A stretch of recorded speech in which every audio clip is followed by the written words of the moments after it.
Podem calcular la massa d'una persona fent servir la balança.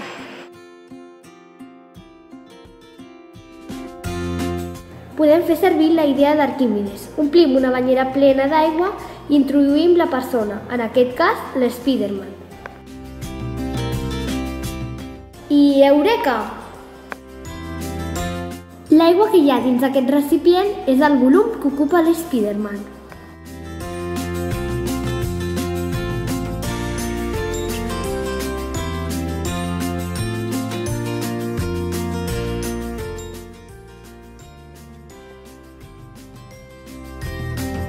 Com sabem que aquest mètode és correcte?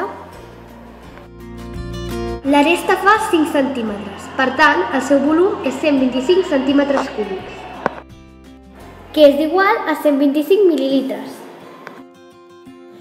El nivell de l'aigua és de 300 mil·lilitres.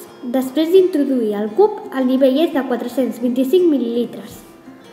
La diferència és de 125 mil·lilitres, que correspon al volum del cub. I si volem, també podem calcular la massa del cub.